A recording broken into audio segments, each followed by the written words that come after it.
Good morning to those in the United States and good afternoon to those on the European continent. My name is Inger Marie Lid. I'm professor at Veit Specialized University. I will be the discussant of today's Author Meets Critic session, in which we will be discussing Rosemarie van den Breemer's book, Governing Cemeteries, State Responses to New Diversity in the Netherlands, Norway and France, that has just come out with the international publishing house, Van Hoek and Ruprecht. You can find a link to the book in the chat.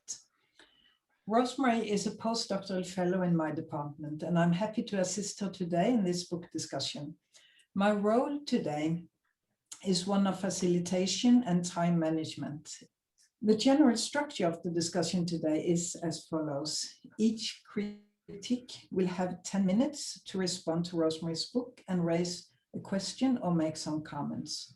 Rosemarie then will collect questions or comments from 2 respondents and then give a response thereafter. Before the break at 4:15, Yolande Jansen and José Casanova are our conversation partners. We will take a 5 minutes break at 5:15. And then after the break, we repeat the same structure with Veit and Trygve Wyller as critics.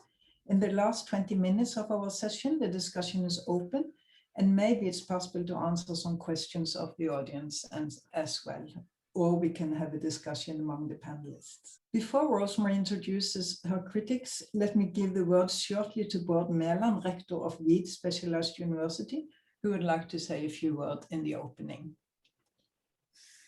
Thank you very much, Inger-Marie, and a big congratulations to you, Rosemarie, on the publication of the book. I just got a hard copy, and it really invites the reader to dive into all the stuff you've collected there and the discussions and so on, and the combinational way you have approached this topic or case study or even space study is very intriguing. So I really like it.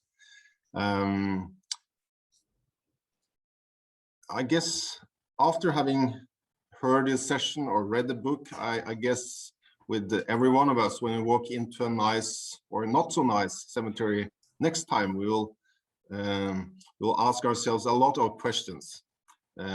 Why is this cemetery here? What is a cemetery actually? Who are the users or the visitors?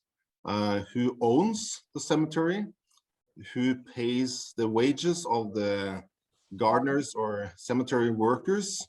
And what is the politics or the strategy behind it all on a higher level, on a municipality level or a regional level or a state level? And with this comparative approach that you have employed, Rosemarie, I think we have been provided with a lot of tools for embarking into such questions or discussions that arise from the questions.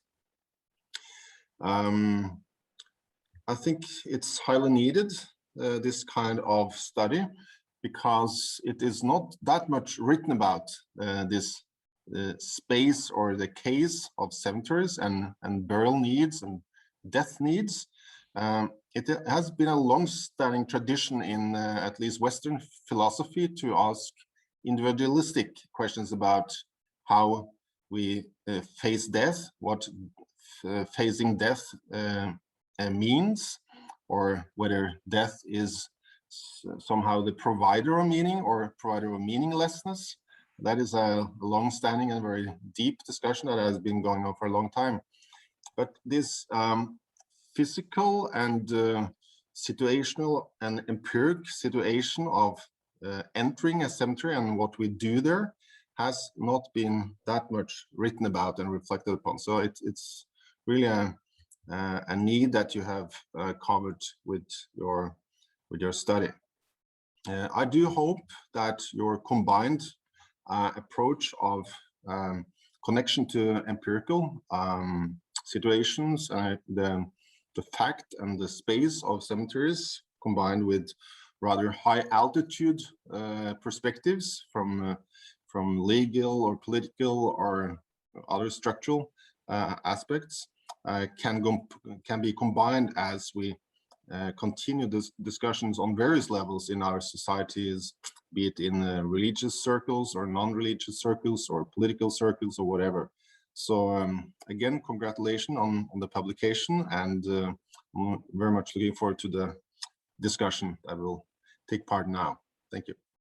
Thank you very much, Inge-Marie and Bård, for opening my session. And also I would like to thank Veit as an institution for providing the finances for this publication of the book. I'll show it here. Veit already did, but it's here. And for giving me the time to finish the manuscript in my first year as a postdoctoral researcher. I hope it's okay that I address everybody by their forename, because I know a lot of you very well, so it would feel a little strange to talk in formal terms, or so I address everybody by their first name. The organizer of the conference, thank you very much for this opportunity and for so far a very well organized conference. I would like to thank the publishing house Van den Hoek Ruprecht, and in particular Mr. Van den Hulster, who has made sure that this was printed in time, because it looked for a while that we would be too late, but we made it. And I would like to thank the editors of the book series Research in Contemporary Religion, in particular Daria Pezzoli-Odiata, for giving good feedback to the manuscript in the last stages. And then I'm of course very happy to have you all here, and that you have been willing to prepare this and read my book for this session. That is really very nice. Because if I've learned one thing from this book is that, of course, it's a highly individual affair, but you need a good institution and good scholars around you to guide you in that process. So I would see this book presentation today also as a way of thanking you for that and for making me part in your knowledge and building further on that. Okay, the people that are talking together here today are then Yolande, José, Casanova, Trygve, Wyller, and Veit. They're all influential scholars on the theme of religion, secularism, immigration, and diversity, and they represent a wide range of disciplines. So we really have everything from social scientists to political philosophy to theology. And this book is in many ways also an outgrowth of my cooperation with several of you over the years. The book has been comes from my dissertation that I completed at the Faculty of Theology in 2019, but the process of the book has started much earlier, already in my years at the New School, working with José there. So this goes a decade back, if we are real. The first of my critics today is Trygve Wyller. He is Professor Emeritus in Systematic Theology at the University of Oslo, as well as a honorary professor at the School of Religion, Philosophy and Classics at the University of Kwazulu-Natal in South Africa. Trygve's work covers a broad set of themes in systematic theology, professional ethics, and he has been very influential in profiling the science of diaconia. Trygve has been very important for this book, of course, being my main supervisor, for which he's done an excellent job, but also as an editor in this series where the book is published. And he made sure that this book was actually submitted, because I was at the time not very interested in doing that or thinking about that, but he made sure that I applied for publication with this series. The Faculty of Theology deserves a lot of thanks, because that's the institution where the largest part of this work has happened, and they've supported me with money and institutional needs for many years. So thank you all for that. The second critic today is Veit. Veit, so very nice to see you. Emeritus Professor in Social and Political Philosophy and Sociology at the University of Amsterdam, and your work covers a wide range of themes in a long list: social inequalities, democracy, critical social theory, the rule of law, and for my work, of course, the governance of diversity, which I have learned a lot from. You have been a co-supervisor in my project, but our relation goes back much earlier from that. Before I went to New York, I already took courses with you at the University of Amsterdam. So we have basically been talking for, I think, at least 20 years. Then my third critic is José Casanova. José, very nice to see you. Professor Emeritus at Georgetown University and Senior Fellow at the Berkley Center for Religion, Peace and World Affairs. well, you're one of the world's top leading scholars when it comes to sociology of religion, as well as very known for your work on globalization, secularization, as well as being a celebrated theologian. We have been working together earlier at the New School in New York, which goes back a good decade, where you were one of my dissertation committee members together with Aristide Zolberg. And we, of course, have done a book together, you and I and Trygve, in 2013 on Scandinavian secularity. Then our last scholar, or first, because you'll talk first, it's Yolande. Jansen, hello. I haven't said hi to you because you weren't in our little break here. You are a professor of social and political philosophy at the University of Amsterdam and a special professor for the Socrates Foundation at VU Universiteit, where you are chair in humanism in relation to religion and secularity. You are maybe most external to this book's realization. We have never really worked together, but all the more interesting to hear what you think about the book. And then I think I'll just give you the word. Yes, thank you, Rosemarie, for introducing your critics. And the first scholar to engage in the dialogue with Rosemarie on this book is Professor Yolande Jansen. Yolande, the floor is yours. Thanks a lot, Rosemarie, for your introductions. Yeah, I have some comments to your book. Thanks a lot for asking me to be on this panel. I thought you wrote a really interesting book about a part of life which puts people and their loved ones in a very vulnerable position, as we have also seen again during the COVID crisis. And it is a domain that, as you say, it looks peaceful, but there is a lot of suffering from not being able to bury people's beloved ones in the manner they see as fitting with their experience of how they do things in a respectful manner. My first question is, in your explanation, you went into a debate with what you call the Assadians quite deeply. And I was wondering about what is the exact scope of this debate for you? Did I understand it correctly that for you, secularism is not useful as an analytical term, but it only plays a role in specific discursive practices of justification of policy by relevant actors? Do you mean that Assadians share this view, but still also tend to use the concept in a more or less descriptive or also analytical manner? I didn't exactly understand if this is mostly the methodological debate for you, or what exactly are the stakes for your understanding and also your position in this debate. Which practices and comments on those practices do these methodological choices enable, or do they inhibit? And I was wondering also if, like, I've been trying to work on this a little bit too, and I used therefore the concept also that was coined actually by Marcus Dressler, religio-secularism, where it is religio-secularism is about a framework of understanding and of expectations, and that it is this framework that needs to be reflected on. And also because, well, that's something that I find really important, because the religious secular framework in a way also tends to draw attention away for racial, migratory and colonial dimensions of relations and of governmental practices.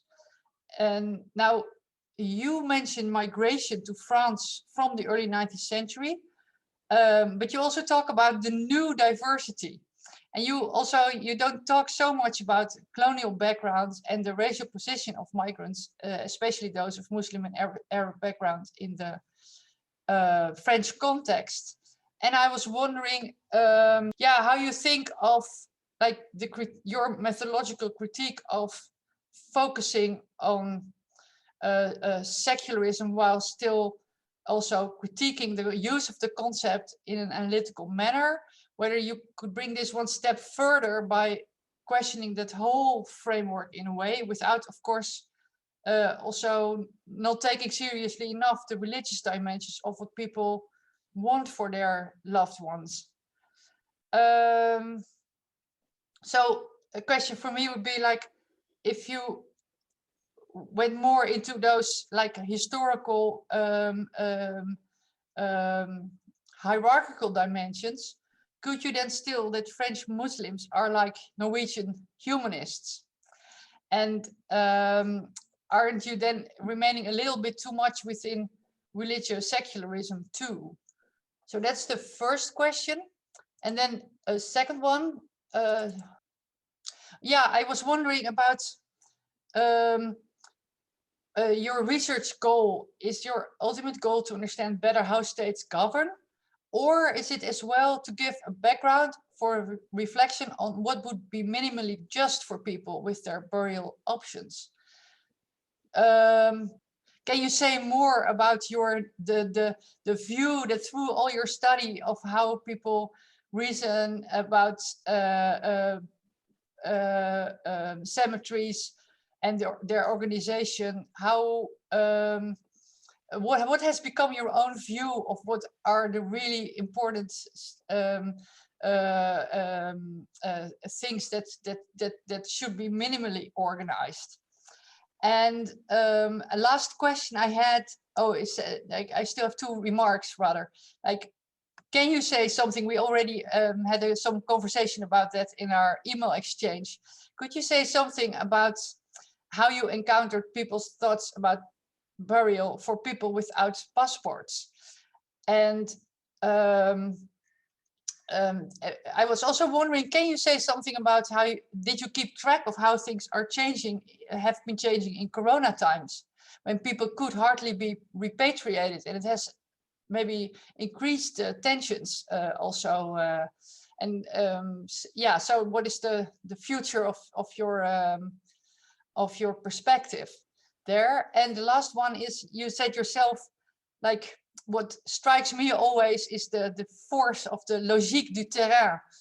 So a domain-specific reason, you say, to explain why countries in practice do the same things, although they may legally and discursively strongly differ. And I was wondering, just can you take the floor and say a bit more about that? Those were my comments. I think I first would like to start, because you made several questions or comments in regard to the exact state that I have with the Assadians and sort of what the methodological issue is there. So I think I should start with that. So my critique is the contribution that I think I make in regard to the Assadians is sort of twofold. On the one hand, it's a methodological remark towards the way in which they ask their questions. They ask, and I know this because I took a course with Talal Assad at CUNY in preparation of my dissertation proposal in New York. The question asked is, how is secularism used and argued for, or the secular, or any other category for that matter? And that question is where I started when I formulated my proposal.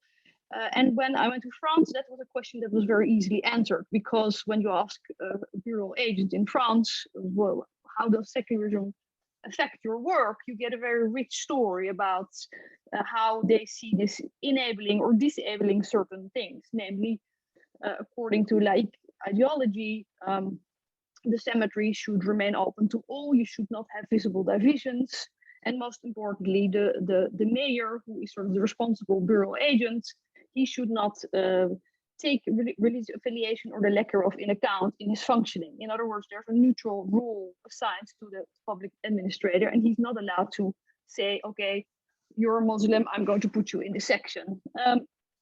So that question was very well answered, and then you get all the difficult complexities of the different ways in which they understand laïcité, but that question worked. It gave me something to hang my analysis on. When I went to the Netherlands and to Norway, to start with, people did not talk about that term at all. So, I mean, I didn't start asking how does secularism affect your practices. I asked questions like, what solutions have you chosen? Why? And then you got a story about all the different reasons. Sometimes having to do with religion, sometimes very often not having to do with religion, but with immigrants, with the fact that they need to make money. In other words, other factors, other regimes that played a role. So there was nobody who talked about secularism. And if I asked them explicitly, so why, how does secularism affect you? Then the answer there would be like a puzzlement, there would be uncomfort, and ultimately they would rephrase my question and say, well, I mean, I have several quotations that show this in detail, but they would say basically this is not relevant to how I think. What matters is that we should be equal to the Jews. What matters is that, and they came to all kinds of other reasons. In other words, this question didn't work. The analytic question that I approached had no answer. It wasn't used and argued for. And within the Assadian framework, where you ask this question, you cannot sort of make that point, because the moment you have framed your analysis in terms of the secular or secularism, as was my particular goal, there is no methodological way in their framework to address the case of the non-case when it's not a case. That is basically where my whole contribution comes from. On the one hand, a methodological suggestion that in order to redress this problem, we should make a distinction between actual and perceived deployment. So even if either you don't use the term at all, or if you really want to use the term, then be clear in your analysis when it is the scholar that's framing it into the secular or secularism, and when is it the light world that does that. That's one part of the argument, but the other part is with the term secularism in particular. And there I argue that it is often a very confusing meta term that sits in the way. And this goes a little bit back to your question about the secular religio framework that you have. There, in a similar way, I show that if you already have this as your sort of analytic lens, you tend not to see other things, or at least they can sort of overshadow what is happening as well. And this is where Veit Bader's framework turned out to be very helpful, because there you ask what happens and you sort of leave the symbolic meaning giving over to the life world, but you don't interrupt it. Something that you will do if you frame it yourself in terms of this binary or in terms of the term. So that's, I think, where our work has a certain similarity. However, my concern is not necessarily the binary as such. And I'm also not saying, which I saw in some of your reactions, that I say that you should never use the term secularism, or that any way of using the secular as a concept is problematic. My position is a pragmatic and interdisciplinary one. I think you should, this is a qualified question. In certain cases, and particularly when you do ethnographic fieldwork, the scholar has to be aware that this can sit in the way of coloring the material, of showing certain ways of reasoning over others. But there might be projects in which, for example, there is a lot of usage of the secularism going on, where indeed this would make sense to use this term nevertheless. Yeah, should we leave it there? I can pick up some of the other questions. I mean, your question about logique terrain is the one that I always love, because that was so much fun. But where are we now? We are almost 4. Yeah, no, sorry, I have to leave it with that one. I'll try to answer some of, yeah. We can take the rest of the questions in the final discussion, perhaps. Yes, okay. So thank you for that. And the next critic is José Casanova. We look forward to listen to your critique. Floor is yours. Okay, thank you so much. Well, let me begin not with the critic, but with the praise. It's a great achievement. Rosemarie is a great book, and it has taken a long time. We know that. Partly for tragic reasons, and the more it is a great achievement that you've come at the end with such a great book. The book is great, or the argument is very persuasive. I was very, very convinced by the argument. It makes absolutely sense. It's particularly the 2, I think, main contributions. One, that rather than looking at the legal constitutional structure of the countries, the way it is put usually in terms of the categories of laïcité, pillarization, and establishment, you basically realize that these models really do not work, do not explain the reality on the ground. So you look at the reality on the ground, what French call le pays réel, not the pays constitutionnel, and this is your really achievement, particularly because you realize that cemeteries are really run at the municipal level, and therefore the models of national models may not work. And this is the second, to really do a truly comparative historical analysis of municipal patterns of accommodating diversity. And in this respect, you solve the three puzzles. While laïcité has no problem accommodating what it should not accommodate legally, namely Muslims' identities, why Holland doesn't work in terms of pillars, but truly in terms of a plurality of ways of managing cemeteries, all kinds of ways, religious, non-religious, profit, non-profit, etc. And then the Norwegian establishment that actually was disestablished at the municipal level. So the church was disestablished at the municipal level, and yet it maintained the monopoly of cemeteries. And then it has somehow no problem accommodating the Muslims, but it has a lot of problems accommodating the humanists. And you also solve this puzzle, although the puzzle of the humanists, I'll come back later, I think it remains really a puzzle, because it doesn't fit the categories of religious and secular. So this is your main contribution. I like it very much because it's comparative historical. You know, I'm a comparative historical sociologist, and this is what I responded to Talal's critique. I have no problem with the genealogical analysis if it is done with respect to really also added to the comparative historical analysis. That's what I responded to Talal's critique. But then let me go back to the question with Yolande put in terms of secularism. Yes, I agree that your critique of the Assadians is probably correct, both methodologically and in terms of the actual empirical historical analysis. But then I think that your own misgivings about the use of the category of secularism is extreme. I don't understand it completely. Namely, I would like to say that if one uses the term comparative historically in terms of the different ways in which religious diversity is not the only diversity, as Yolande has pointed out, there are all kinds of other diversities, racial and ethnic and others that are not well covered under the category of secularism. But we can accept the secular states as those who actually accept diversity as a fact on the ground and try to manage it as best as it can. Now, you want to substitute the binary of secularism by what you call the ground binary of wholeness and fragmentation. And you see precisely the two poles, French laïcité and Norse establishment, sharing this interest in resisting fragmentation and managing wholeness. And then you find, however, Holland is the model of accepting fragmentation and managing fragmentation.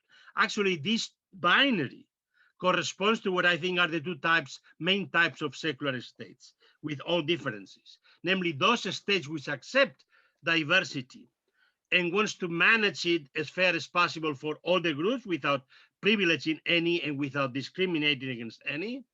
And those states that actually do not like to accept the fact that there is diversity, and therefore they have to use subterfuges to accommodate, but without changing the overall ideology of wholeness, whether in terms of Republican laïcité or in terms of Nordic establishment. And I think here it's very clear that Holland represents one model, along with the United States and India. And of course, they don't use the category of secular in this respect. And you could call it a pluralist civil society, because it's what we are talking here at the municipal level. And again, it is precisely what you find in the United States. Practically there are no municipal cemeteries in the United States. They are run by voluntary associations, whether religious or secular. The state doesn't get into the business of managing cemeteries, not even at the municipal level. So this is an extreme form, but you could argue about the same thing about in India, how the different groups manage their own forms of burying their people in their own way, without the state getting very much other than on issues of health or public, I guess, security. So the point I'm making is that if you use it as a comparative analytical category, then I don't see why you cannot use it. And again, your own anecdote about how baffled your interview people were when you use the category of secularism, whether in Holland or in Norway, is no different from the way in which Jürgensmeyer points out in his first ethnographic trip to Kashmir, how the category of religion didn't make sense to the people that were interviewed. And out of this experience came the idea of religious studies that they should get rid of the category of religion altogether. But it's too late. We know that the category of religion has become a global fact now, which is a reality underground, discursively also, and increasingly the category of secularism is becoming also a discursive category. It was a reality underground. I mean, the US was a secular state before anybody used the category of secular. The category of secular only emerges in the 20th century, but there is no change in the state. In India is one of the most self-consciously secular states, at least tries to be, and yet one of the more religious societies. So the notion of, I think in your discussion with your, especially in Norway, the way in which the categories of secularization and secularism are mixed up is a problem, of course, that needs to be clarified. So my point is, the category of secularism, actually, if it did not exist, we will need to somehow create it to understand. But of course, I agree that it's not simply a binary religious secular. Reality is much more complex. And here are my two brief points. One is that humanism. It's not that the Norwegian humanists are like French Muslims. Precisely because the problem that humanists have in Norway is that it's a category that doesn't fit with the category of religion. And here I would suggest that you use the category of spirituality. As Peter van der Veer has shown, modernity has created not only the binary category of religion and secular, but a quadripartite category of religion and magic, and religion secularity, and religion spirituality. Spiritual, not religious. And this is what the difficulty of the humanists to present their own category vis-a-vis all these constellation, and then the difficulty of fitting them ourselves within the categories we use. Of course, I don't suggest that we should call them spiritual, not religious, but this is what is at stake precisely in the inability of the Church of Norway to recognize them as a real group. It's not a religious group, and therefore they don't need to be recognized as a religious group. And of course, they don't want to be recognized as a religious group, but also not purely as a secular group in this respect. The other is that the reality on the ground. What I found surprising is the discursive similarity among the people doing it, the practices and the discursive practices that the people doing it did it in all places.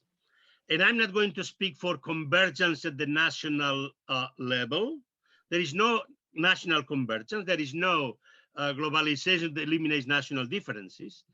But one could say there is something about the spirit of the times in the last 50 years that somehow permeates the discourse and the attitudes of those people that speak in terms of human dignity, fairness and even-handedness, and respect for the wishes of the deceased and their families. And these, I mean, we will have to go back 50 years to see whether already these arguments were being used discursively, or whether we have a new kind of situation in which those terms are transnational flows that basically go beyond these categories of religious and secular and point to something else. With this, I will end my comments. Excellent. Thank you so much for that, and for keeping the time also. This is so interesting, Rosemarie. Now the floor is yours, and you can respond first to José Casanova, and perhaps a few minutes to both of the critics if you want before break, 4:15. Yeah, I mean, I think some of the thematic is the same, so I'll do it theme-wise. let me make a quick remark again to the category of secularism, which is the point where we mostly disagree, José. We have a lot of things in common, not strangely enough, because I have, of course, I work comparatively historical like you do.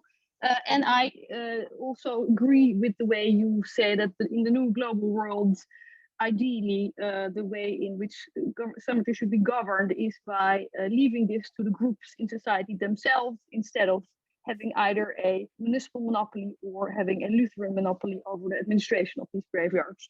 So we agree in the substantive sense, as well as for a very large part, the methodological way in which we approach this. Where we disagree is the usage of this category. And that is very understandable. But again, my point is not to say that you can never use this term, but what the point I try to make, and which you illustrate by trying to reframe my finding again in your categories, is exactly that we lose a certain precision. Let me try to explain that. You say that I propose a new binary, namely the wholeness versus fragmentation, instead of the secular religious binary. That's a slight misreading of what I say, because I'm not proposing this as a new binary. I explicitly say that I'm hesitant to do that because it comes from a particular domain study. It's a very interesting finding, but it might be that if we look at a debate over Muslim slaughtering, that we nevertheless would see that they would frame this themselves very much in terms of the secular or of it being religion. So I think I'm hesitant to generalize from this. Because it comes from one domain study, and I don't know to what extent this can be held up as the general claim. However, the reason why it's interesting is that it shows that in the fieldwork that I did, that there's this very tacit level in which people talk and give meaning to how the solutions they take, because that's where this level is. It's the level of sensibilities, and there I saw appearing in the discourse that they are talking about, well, we want to put a hedge in between the Shia and the Sunni. We can think in terms of patchwork strategy. They had all kinds of metaphors of laying in the bed together. We should not be too close to each other. Well, I don't want to put a hedge between wordings and phrases that indicate a concern with how fragmented or whole they want this cemetery to be. And that's interesting because it wasn't about religion, it was about groupness, the degree of groupness that was relevant. And if you would frame this again in your categories, as you say, the statecraft, secularism category, then you suggest again that, first of all, secularism or the secular is somehow the leitmotif in this life world reasoning, where exactly it wasn't. It was only in the French situation where you could sort of see that this had something to do with being secular. They wanted not only the public space to be whole, they also wanted it to be secular.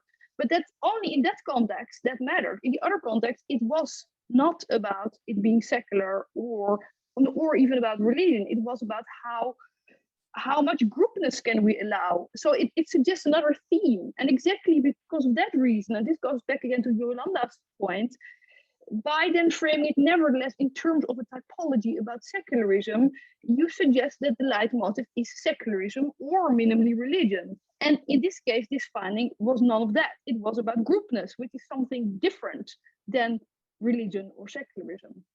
You understand? So yes, you can do it, but by choosing the typology, you put it again back as this being religion, whereas my finding was that this was about something else. And that, second, relates back to the question you asked about why are the French Muslims similar to the humanists? Why do I say that? And Yolanda said, I might not myself introducing again a religio-secularism binary. No, because the reason why I compared them in chapter 4 is that they have a similar function in this discourse of the state, namely they challenge the symbolic order. The French Muslims, they challenge laïc order, and the humanists challenge the Lutheran order, but they are in and of themselves political actors. That's the whole problem for these humanists, that they are not seen, they're not recognized as religions, because religions are quite easily accommodated in Norwegian context. However, humanists, they sort of are these misfits. They're on the one hand, they get their subsidized and their recognition from being similar to religions. They get the same subsidy pots, but they are substantively speaking, not religion, and they don't want to be that. They want to be something opposite. So I don't think that is necessarily so. The reason for comparing them is because they contest the symbolic order, whether that's secular or religion. Yeah, that's true. That's in a sense, of course, a secular religion binary, but that's then how that happens. I mean, yeah. Yeah, it's funny. I had not thought about the fact that that's actually a secular religious binary there. But I mean, I don't mind. It's not like I say you can never use the secular religious binary. I'm just saying that in your analysis, if your point is to show a live world reasoning and you want to show the variety or the different arguments being used, then your framework should be as open as possible to allow that. And that's where Veit's governance approach is so good, because it asks what happens and then lets you as a scholar chart all these different ways in which this is being approached as an issue. And if that's sometimes in terms of the secular and religion, I don't have a problem with that. It's not like I think that's wrong. I'm just saying, if you as a scholar would frame this in terms of regimes of secularism, then I've already decided the symbol. I tell you, this is about secular religion. If I may just briefly, you always, it seems you use the category of secular as the other of the religious.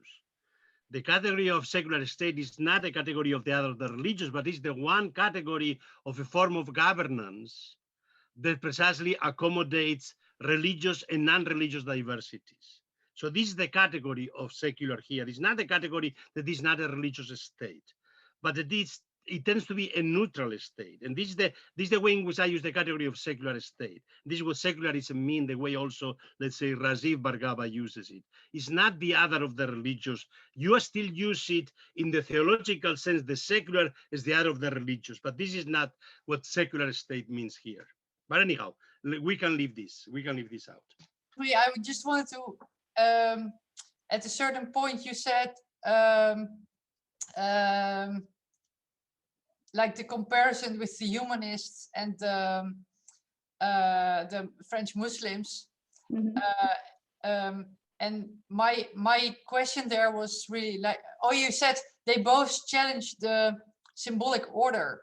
Yeah. And my question would be like, if you would leave in a way the secular religious framework even more behind, then the way they challenge the symbolic order has is quite different, I would think. And I was wondering how you found, how you found that in what your interlocutor said, in the sense that in the French context, of course, there is this huge racial and migratory question and background that plays a role.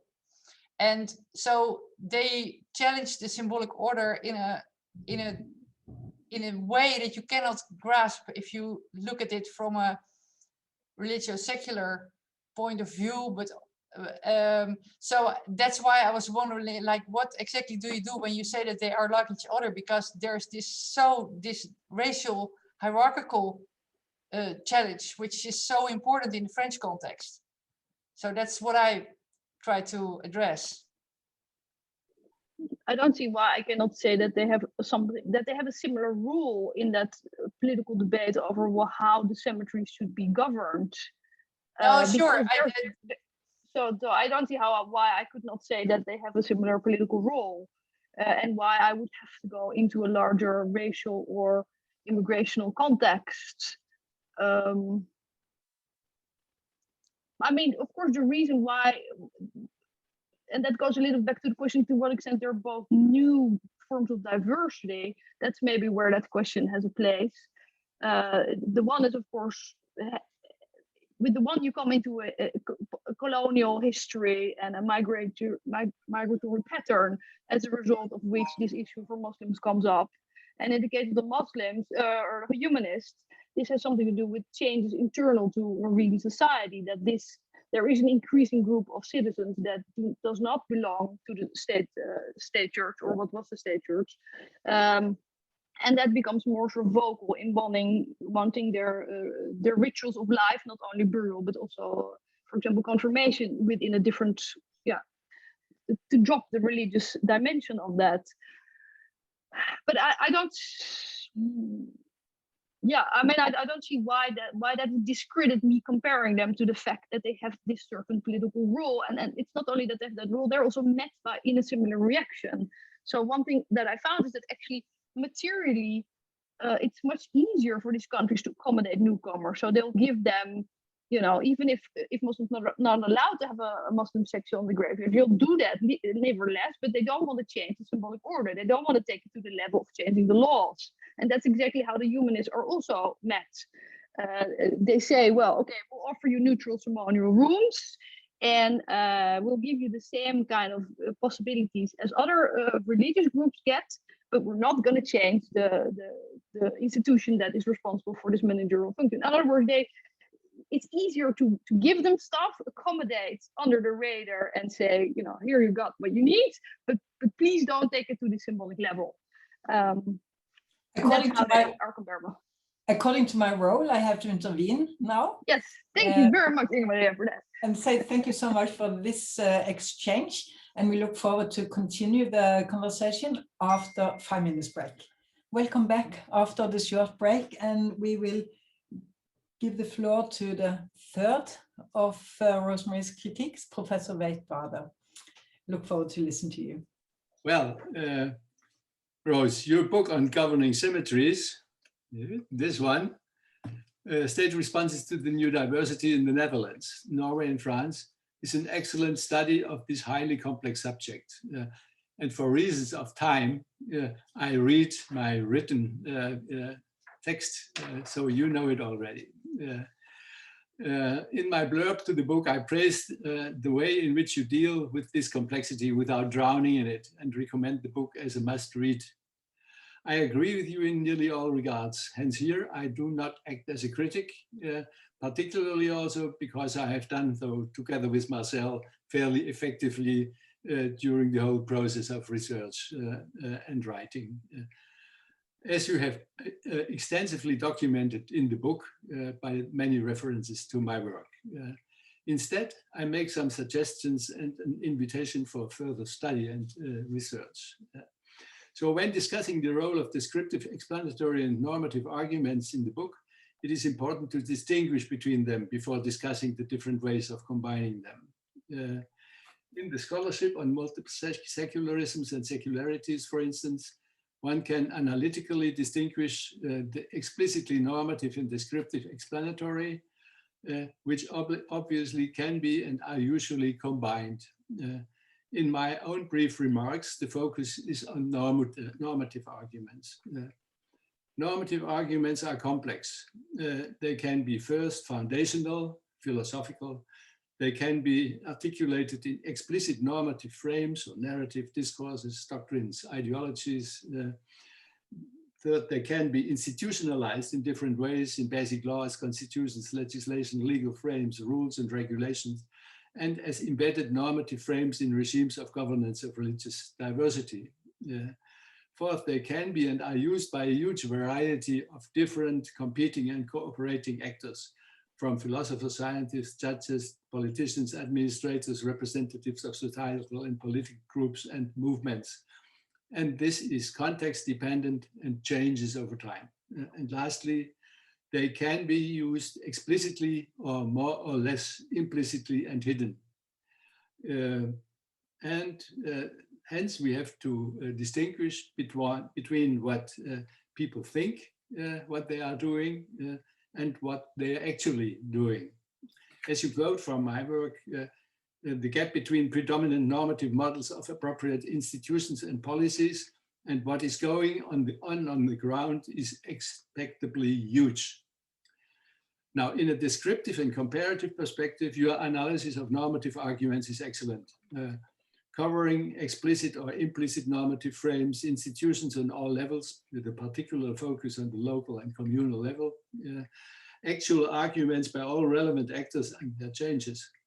This includes the pretendedly neutral and value-free concepts, descriptions, and explanations by scientists, often hidden implicit bias.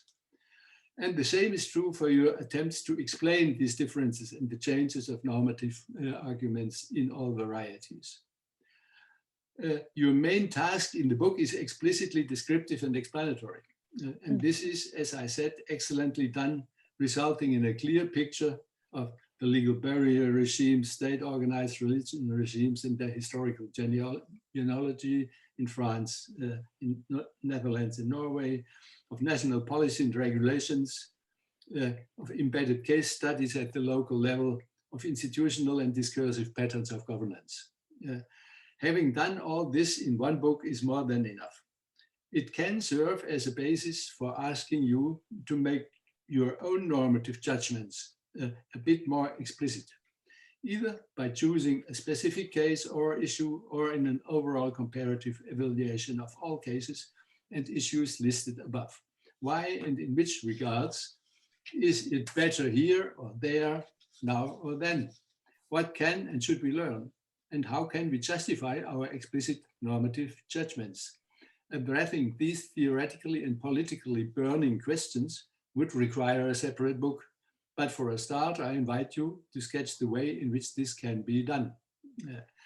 Well, obviously, an explicitly context and institution-sensitive approach and defense of normative arguments requires that we take into account three problems, as you clearly see. First, the complexity of normative arguments, moral, prudential, and realist arguments.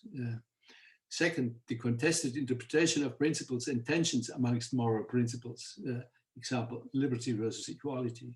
And third, the urgent need of reasonable balancing in the normative evaluation of regimes of governing cemeteries. My own approach is a moderately contextual, morally minimalist approach, and more specifically, a defense of liberal democratic constitutionalism instead of secularism of all sorts. You briefly indicate these problems by quoting from your book, Complexity of Practical Reason and Judgment Stem from Political Philosophy. They refer to different normative arguments at play. Moral prescriptions conflicting with prudential and or realist prescriptions, and the difficulty of weighing and balancing them. The highest administrator in Paris has to weigh the professional ethical code of humane management while not disturbing the public order prudential prescription with a legal prescription that prohibits consulting with religious leaders in decisions concerning burial in a confessional section. This weighing cannot take place in any meaningful way according to an a priori lexical ordering. It takes place in a given institutional context. In your concluding remarks and comparison of state responses to the new diversity, you summarize your criticism of reification of concepts and of the rather stereotypical ways in which French laïcité, Dutch pillarization, Norwegian establishments are often used. And you link this with the conceptual discussion on secularism. Now I quote, scholars have the obligation to inform public opinion with nuanced accounts of state responses to new minorities, far removed from reified one-dimensional pictures. This means they first must know what actually happens. Hence, the detailed, everyday institutional, discursive, and material approach. Further, such factual investigation should be amenable to being translated into good scholarly concepts that capture such complexity beyond the grand narratives of multiple secularisms. And at least for research projects that claim an interest in everyday life analysis, scholarly concepts should be informed by life world reasoning and not abstract comparative analysis. End of quote, page 267. Now, in your criticism of other conceptual, theoretical, and methodological approaches and to varieties of secularism, such as secularisms and post-secularisms, I think we agree fully that the terminology of secularism makes scholars to focus on the wrong light difference. Again, quote, my contribution has been to engage this meta-analytic discussion from within the analysis of concrete everyday worlds and to extend it to descriptive and genealogical ways of working with secularism. Yet I also depart from Bård by taking more seriously than he does or needs to do that the term can have a real meaning for agents in the field. I think this insight is valid in the work of Assad and Casanova. In some, I take an interdisciplinary and pragmatic position on the question of abandonment. Now, I think, in my view, we fully agree that the term secularism can have and often has real meaning for agents in the field, and that this emic perspective is crucial for all empirical, comparative, and explanatory studies. At the same time, you remind us, and now I quote again, rather than cloud our scholarly or public discourse with abstract meta terms, scholars should economize their language. If you use secularism to denote a state attitude for preventing religious oppression, why not call it something like state prevention of religious discrimination, as I do? Substantively, Bård connects this to a claim about the priority of democracy. Rather than ask how secular states are, ask whether they are compatible with and conducive to minimal morality or minimal liberal democratic morality. You quote from one of my books. What remains open has to do with your own normative evaluations. If scholars have the obligation to inform public opinion, politics, and other scholars with their own normative evaluations and judgments, and if we agree that these judgments are complex, contested, and require reasonable balancing in specific contexts, instead of context-independent a priori lexical ordering and one model fits all, you would have to work out more explicitly and in more detail 4 questions. First one is, what would moral minimalism mean? You quote from Savitri and my work, where I say, well, if we agree that not one cultural context is decisive, we still would feel the need to say what is definitively immoral. The example here then is practices of slavery. What I'm missing is what would that mean in burial practices and regimes of governance at a local and the state level. So my invitation to you is to spell out in more detail these minimal norms. What are we not allowed to do for moral reasons, and should we not do for prudential reasons across all contexts and cases? Now the second would be, what would the norm of relational neutrality minimally prohibit and require in this regard? If we would agree that secularism cannot be the answer to it. Third, what would justice as even-handedness prohibit minimally and minimally require? And you have been during this session already confronted with some of these questions. And finally, and most importantly for the problems at hand in your study, what would liberal democratic constitutionalism, in my terms, prohibit and minimally require with regard to institutions and policies of cemeteries and burial regimes? Working out in detail what would be the best option in specific context, cases, and issues would obviously be a much more demanding task, maybe an impossible task. Yeah. I can only hope that you might pick up this invitation, particularly because you are the most informed and qualified researcher in this field to do this. That is what I confront you to do. Thank you so much, Veit. Do you want to respond before we give the word to Trygve, Rosemarie? I think so. Again, there's so many questions. Of course, now I knew what you were going to ask. I've been able to prepare, but that doesn't help in terms of having the time to answer it, because it's because the questions in particular require context to make visible what a minimal norm would be. So if I'm allowed, I think I'll answer now. And then Inge-Maria, you stop me when the time is over. Yes, thank you, Veit, for these very difficult questions.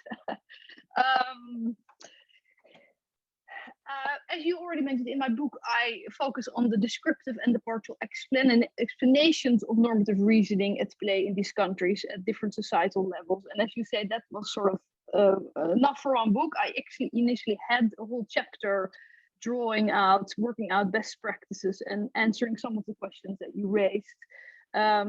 So this is absolutely a sort of a natural follow-up of my book, that I would write an article where I try to formulate this more precisely. So I'll take that challenge up, and I'll see today as a very preliminary shot in that direction. But I don't think I can substantiate all the 4 questions that you asked me. But your questions are, of course, very relevant. What would be minimally required in this domain for it to be just? And the best, and what are we not allowed to do according to minimal norm? And I think the best standard or answer to that is that minimally all these countries should bury their citizens. I think it would be morally unjust if it would be impossible for somebody to be buried in their countries. Now, I can say with quite security that this is secured in all countries. And if you look at it historically, this happened in France, sort of with the transition to the municipal monopoly in 1804, the Napoleon Decree, and as an outflow of the French Revolution, because that decree removed the monopoly of the Catholic Church from the cemeteries and made them municipal, and made the responsibility of the municipality so that no citizen could be left unburied, which was in fact the case under the Catholic Church regime. However, in the French context, this meant also that they prohibited all confessional graveyards, with a few exceptions. There's a few Protestant graveyards still dating from the Napoleon Decree, but all the others were prohibited. So they took sort of an extreme version. They made it into a municipal hegemony or monopoly. In the Netherlands, this right to be buried was secured in 1827, when each municipality had to provide for at least one municipal graveyard or share one with the neighboring one. But here the solution was a different one. It wasn't to say, well, then we're going to take all the cemeteries out of the hands of the confessional groups. Instead, the idea was that we would have an additional option, that there would always be an option in every municipality or a shared one, so that nobody would be left unburied. So they secured that 1827. And the Norwegian situation is actually a quite complex one, because here the management of the cemeteries became formally a municipal responsibility in 1837, so a little bit around the time of the Netherlands. But it meant in practice that the Church of Norway owned and also managed the graveyard. So although it has formally done a municipal tone, it was actually the church that took care of it. And this was revoked in 1996, yeah, when it became formally the Lutheran Church that was given the management over the cemetery. So you have a very strange shift, you could call it, in the terms of secularism, if we want, a desecularization of this domain. It's actually the Lutheran Church that is symbolically giving more prominence instead of less, what you would expect in modern church. I think we need to stop in this shift in order to take care of the time. So half a minute to sum up. Okay, I wanted to 1 minute more. But anyway, so I think minimally moral all of these countries are. In Norway, it's really funny because I found very little material on exclusions, on individuals that are excluded. Just to mention one sassy element, there was a study that mentioned that the foreign faiths could be buried in churchyard, even executed persons or suicides, which was unthinkable in other countries. However, duelantig, so those who have been in a, have a duel, they would be buried somewhere else. Okay, then I have to stop there. My minimal norm is being buried. All citizens must be buried, and that they secure. Thank you, Rosemarie. That was very clarifying. And now I will hand the word over to your last critic, which is Trygve. Trygve, we are excited to listen to your critique. Well, it remains to be seen. Thank you, Maria, for thank you to the organizers. First of all, many congratulations for Rose and for her thesis and the book. It's a great book. And finally, being here in the book launch ritual. This ritual is the most sacred and not secular act in any book production process, I think. So allow me really one final comment from this very proud supervisor, who I also am, together with a lot of you. And that is not prepared by me. I think that, Rose, that we all 4 of us want you to write one more book. I will eventually, but maybe 1 or 2 books on the issues of the last question. So let me come with a little kind of more third book. explicit theological approach to the normativity, which many of you, and especially last speaker, Veit, was hinting at.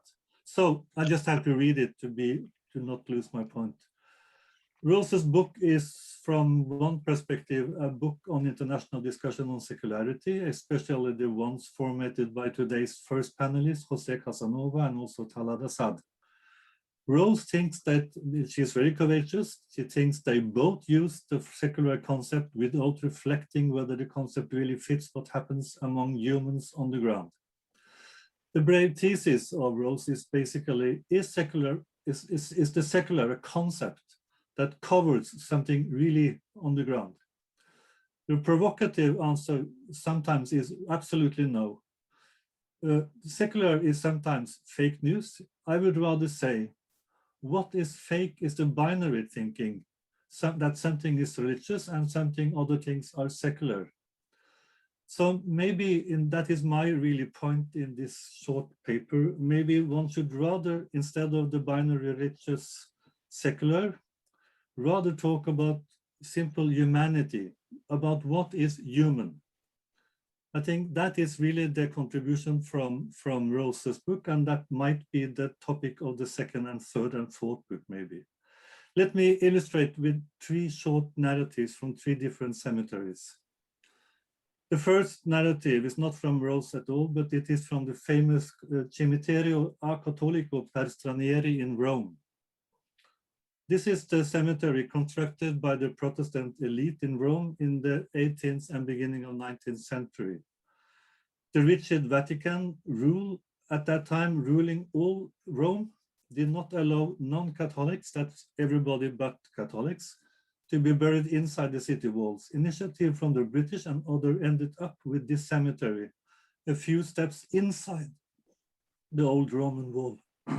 Here are, on this cemetery, are the tombs of Shelley, Keats, paradoxically Gramsci, he was married to a Russian Orthodox, and some also famous Norwegians, for those interested, Pia Munch, for example. This is a beautiful cemetery, full of colors and extremely romantic. You should go there. But still, it is per stranieri. One could have called them secular, meaning not belonging to the Universal Catholic Church at that time. But the word used is stranieri. The second narrative is from the local cemetery on the Italian island Lampedusa, the island between Italy and Libya. As you know, for many years, the space of stranded and drowned migrants. On this cemetery, the stranieri are allowed at the moment. The local minister, while I was visiting, showed me the Muslim migrant graves in the cemetery, the memory of those who drowned and got a grave there instead of asylum. This time, the stranieri, the secular, in casu Muslims, are inside, though sadly as corpses, not as living humans. And then the third narrative is a little nicer. Is that's the one that Rose has presented herself, the Norwegian case. This cemetery is owned, as Rose already said, and administered by Lutheran ecclesial authorities. The church warden and the local minister, however, tell how they have specific areas for Muslim graves. Asked why they do this, the response is they do it of respect and of dignity, respect for the dignity of the other persons. So once again, also in this strange constructed cemetery, the stranieri are inside. And this time, theologically defended by the local minister, very similar to his Catholic colleague in Lampedusa. This means that the times are changing from the Cimitero Cattolico per Stranieri to this Lampedusa and Norway. So how to interpret this? And I think that's what we are all after here in the second and the third book. I agree with Rose that secularity in this sense does not fit as the kind of normative. It doesn't give anything to the normativity. And I think we both will resist the binary thinking, resisting the religious secular binary. But I think we might still start to call all this deeply human, and a humanity that decenters all religious secular binaries and becomes strong and serious, also because the context is strong and serious. Cemeteries are about people dying. Burials are rituals that talk, and graves do. And this common talk is deeply, deeply human. The stranieri are in. It's really, and that goes back to Yolanda's first, it's about exclusion, something about exclusion and inclusion. It's a some concepts which are not used in the book, but I think comes in the second book. The question is how can we proceed here? Rose is, for many reasons, hesitant to proceed further in my direction, but I think we could. Religious studies scholars like Nancy Ammerman might call the cemeteries, the narratives of the cemeteries, everyday religion. Other scholars, a lot of them, Gansevoort, Heimbroek, a lot of others, might call it lived religion. They might claim that even if we do not hear traditional religious discourse from the actors, none of them, it is still possible to interpret as all the narratives as lived or everyday religion. We know something that the actors do not know, and I think that is academically possible. Nevertheless, I think we can call all these practices deeply and touching human. And from my perspective and position as a theologian, I might say, and this is of course the fourth book, this is humanity that must be present if we dare to call something at all Christian. So in my view, it might be that the conflict is not first of all about binaries and secularities. Finally, I think the conflict in all these cases is a learning case of how much humanity we can expect from Christianity at all. Thank you. That's the end of the sermon. Thank you, Trygve, for your critique. And Rosemarie, I expect that you want to respond directly to Trygve before the more general discussion. So the word is yours. Yeah. Thank you, Trygve, for your slightly provocative rendition of my position, but also very good questions that we've been talking about many times, I should say, about how to interpret this sort of, now I take it a little back to the finding of this wholeness versus fragmentation binary, then that theme that sort of came out of the material, and to what extent we could interpret that in other ways, if not through a secularism lens, but what that indicated. I mean, I've sort of said now several times a little bit that I don't think that. I mean, I first of all don't think that José or Assad use the term of the secular without reflecting on what happens amongst people. That would be a way too strong way of putting that. They're both, for the first, very sophisticated scholars who made an enormous, put this concept of the secular and secularism really on the agenda, and have done a lot of work, exactly, particularly José, in contextualizing what the term means and all the historical varieties and forms that are out in the world. So in one sense, José is extremely empirically oriented as well. However, I think where the issue comes is when you do field work, so really an ethnographic approach, which by all means you should think Assad would be speaking to, since he's an anthropologist, but I don't think Assad has done research on the secular being in the field. It comes from really that sort of type of crossing point between everyday reasoning and conceptual or scholarly categorization. And that's sort of where I think what my book tries to say is to take that a little step further, that if you actually work with real people and ask them what they think, you might see that the term secularism is something that they don't understand or understand differently than what they're doing. And all I'm saying is that the scholar should acknowledge that and reflect on this potential tension between the emic and the ethic use. So that's as a corrective that I don't think that this term of secularism, my focus is secularism, not the secular. So I don't say that's never useful, but if you do field work and you see that it leads to confusion, not only confusion, but also normatively renders a person's position in a wrong way, then that should be addressed. And there should be a methodological way, tools for addressing that. And these are absent in Assad. In José, the issue comes up differently. It has more to do with the fact that he works from a global perspective. So he has very large sort of world encompassing categories that can have a function in that debate. But my focus is a more ethnographic and comparative one. So the question of usefulness has to be decided internal to the aims of the discipline and also what the scholar wants to do. So my claim is much more modest. It's not as grand as Trygve says, the secular is fake news. No, I don't say that, but I can understand that you want to portray it a little firm. One more minute. Oh, sure. Okay, so let me go, only 1 more minute. Yeah. To the general claim that some of you all have been making, that there's something common. José mentioned it, Yolande too, that there's something common in the discourse and in the way in which the life world across these countries approaches this issue.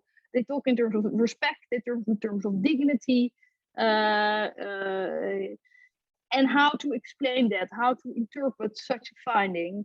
José proposed, I think, to see this as sort of as the European spirit. I think you mentioned it, José, or something like. That's a suggestion, at least. You could also call it the sacralization of humanity, yes. But right. It is but not precise, but we are entering into the category of sacred, and you can have sacred secular and sacred religious. So the binary categories here don't work. What you have is the sacralization of humanity going on. Right. So it has nothing to do with religion in the Bavarian sense, but has to do with religion in the Durkheimian sense. So what I want to do, Rosemarie, is after this minute of you to give each of your critics 1 minute to respond back to you, and then you, Rosemarie, will have the word finally. Okay. Shall I do that now? I mean, I just want to point out that that's an interesting theme that you all raise and that hasn't really been discussed. So I wanted to say, on the one hand, that's an interpretation in my work, in my domain study. The reason for similar reasoning could also have to do with the fact that there is a material praxis that's similar, which I call la logique du terrain. That's this fact that embodied in the cemetery, you see that the Jewish families 80 years ago wanted to be buried together. So forget discourse, forget the new European spiritual age. In the terrain lays the proof that previous groups have sought to be laid together, and that sets precedents for administrators that have to make decisions today.